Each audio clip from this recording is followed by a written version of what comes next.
it's Aaron, and I'm going to do something a little bit different today, something special, something unique, something unlike anything that has ever been seen in YouTube history. That's right, dear viewer, today I'm going to do the unthinkable. A YouTube response video. And specifically, this video is going to be a response video to my good friend, Christopher Szabo. Now, Christopher is an absolutely fantastic YouTuber. You should check them out in the description box below. They do tons of videos on anti-fascism and on praxis, and I think that they're absolutely wonderful and they need more subscribers. But what they did was made a response video to me, criticizing me on some of the things that I've said. And I think that's wonderful. I love getting criticism. I think that it's fantastic that we can be criticizing one another in a constructive way that actually opens ourselves up to a conversation. And I think that's exactly what we're going to do here. We're going to have a bit of a conversation. I'm going to talk about what I agree with. I'm going to talk about what I disagree with. And at the end, hopefully we can come to a bit of a resolution. Now, Christopher, their main point was that our channels, mine and a couple of other people's channels in the BreadTube community, have been focusing solely on drama lately, and that everything has basically turned into TMZ, and it's just a dog eat dog. Everybody's competing with one another, and we're just trying to fight to see who can get the most clicks and who can get the most attention. And I have to kind of disagree with them on that point. I don't think that anybody in the BreadTube community is actually focusing on drama in that way. I think that for the most part, all of us are focusing on drama only in that we feel that people can learn something from the drama. Now, as far as I'm concerned, when I was focusing on drama, I was talking specifically about the commodification of drama and how multinational corporations like Twitter, like Facebook, like YouTube are using likes, retweets, reposts, and so forth as a way to commodify drama, as basically a transaction so they can get more attention to their companies so they can get more ad revenue money. And that was basically the intention of my video. And many other channels did a very similar thing where they weren't focusing necessarily on the drama itself, but focusing more or less on how the drama affects our community, or how the drama is a learning experience for a different subject altogether. And I think that that's actually a good thing. I think that that's an interesting thing to do, and I think that it's a way for us to recuperate the capitalist spin on the drama. They're making money off of this drama, so why aren't we taking it and using it in a way that we can focus the attention away from the drama itself to something more important, like taking down the system or joining together in some sort of collaborative effort to do direct action, that sort of thing. I think that those are basically I think that that's basically what most of us were going about trying to do when we were talking about the drama. Now, as far as things that I definitely agree with in their video, there was a lot, and I'm going to go through a couple of them because they're worth quoting here. Now, they said specifically that they believe that the BreadTube community should be less toxic, more constructive, with less fighting, less ableism, less hate, less emphasis on entertainment, and more emphasis on a goal. I think that's a fantastic point. I think that I agree with all of that.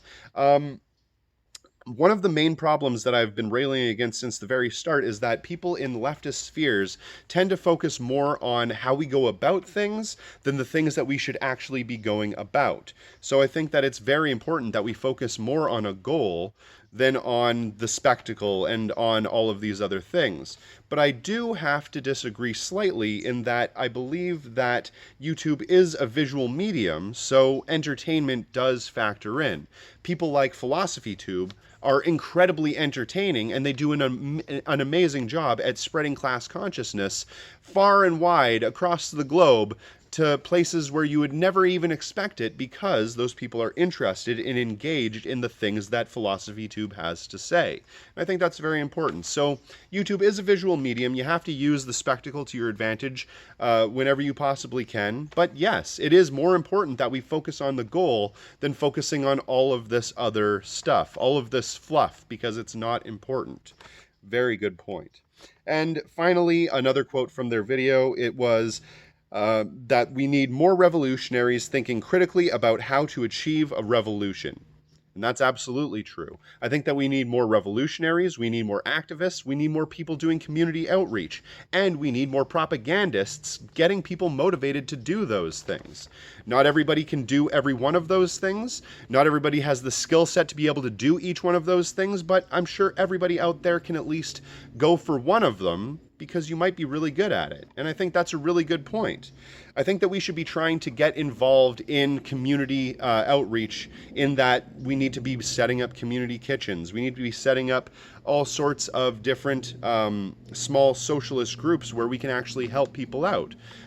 Whatever it is, if you can find a way to give people clothing, food, shelter, that sort of thing, that's the way to go about it. And if you can inspire people to become revolutionaries and go out into the streets and actually march for freedom and their rights, then that's what you should be doing as well. I think that all of those things are very important, and I think that that's a really important point that Christopher brought up, and something that we all need to be paying more attention to. And finally, I believe that the most important thing about all of this is the criticism itself, because the criticism itself is really what motivated me to do this video and continue this conversation, because I feel as though every time we criticize each other in a genuine way that doesn't disparage and doesn't discredit the other person, then what we are able to do is basically fight power.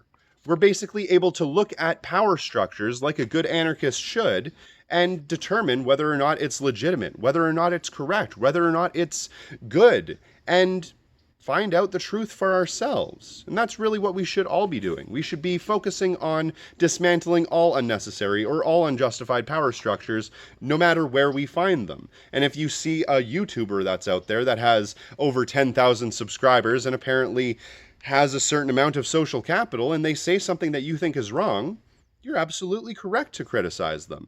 But it shouldn't devolve to a point of us discrediting them. We have to make sure that we can do both things, because one aspect of it opens up a conversation and allows us to communicate, and the other aspect opens us up to division and making us all separate. Now, one last thing that I want to talk about before I go is another great YouTuber that made a response video to me a little while ago was Low T Charlie, and I'm going to leave a link in the description box for them as well, because they're a fantastic YouTuber who needs more attention as well. So if you like me, if you like my show, please check me out on Patreon. Every dollar helps fund this show. And if you want to know more about Praxis, check out Christopher Szabos' channel, linked in the description box below. It's absolutely fantastic. So thank you very much for watching. Have a nice day.